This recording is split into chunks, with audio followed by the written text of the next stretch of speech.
भैया हम मदन चौरसिया आप सभी के गोर छू के प्रणाम करते हैं। आइए एक सावन के महीना में एक सावन के गीत लाए हैं जो हमारे साथ है छोटा भाई राहुल राजू सुमन जी महिंदर और जो हमारे खास राइटर है ब्रह्मदेव जी।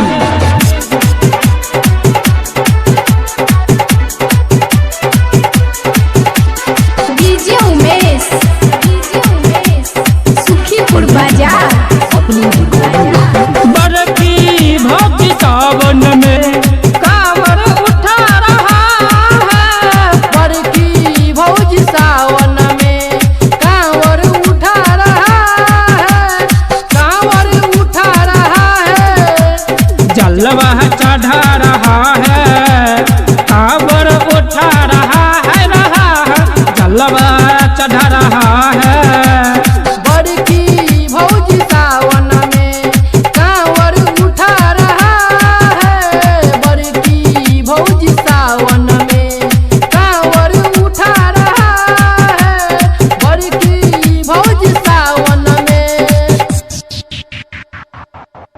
एवं जोर से बोलिए बड़की भौजी बोल बम बोल बम बोल बम, छोटकी भौजी बोल बम बोल बम बोल बम। बड़की भौजी सावन में कांवर उठा रहा है, बड़की भौजी सावन में जलवा चढ़ा रहा है, बड़की भौजी सावन में जलवा चढ़ा रहा है।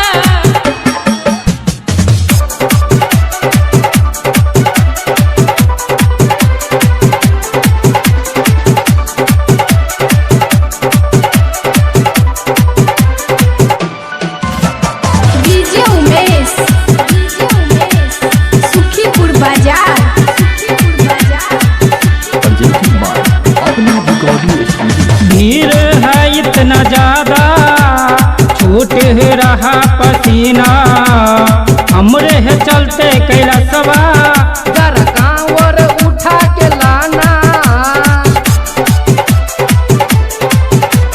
भीड़ है इतना ज्यादा भौजी के छूट रहा पसीना, हमरे चलते कैलाशवा जरा कांवर उठा के लाना।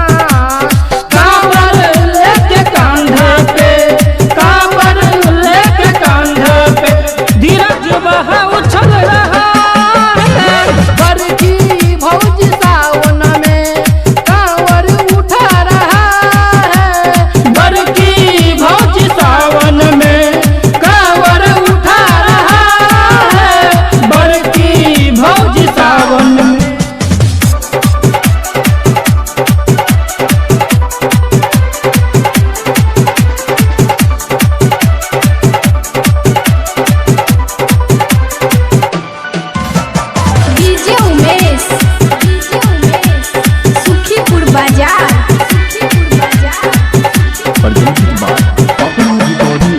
रोरा करे या पत्थर भौजी देव घर पहुँचेगा कहिया, बाबा धाम जाने के खातिर ये रो रही है किसकी बच्चिया।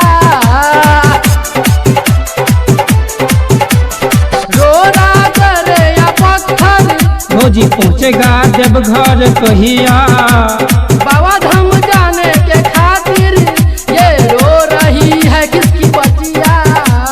गाना मदन चौरसिया के, गाना राहुल प्रेमी के डीजे पे बज रहा है। बड़की भौजी सावन में कांवर उठा रहा है, बड़की भौजी सावन में कांवर उठा रहा है, बड़की भौजी सावन में। अपना रिकॉर्डिंग स्टूडियो NS57 अररिया संग्राम।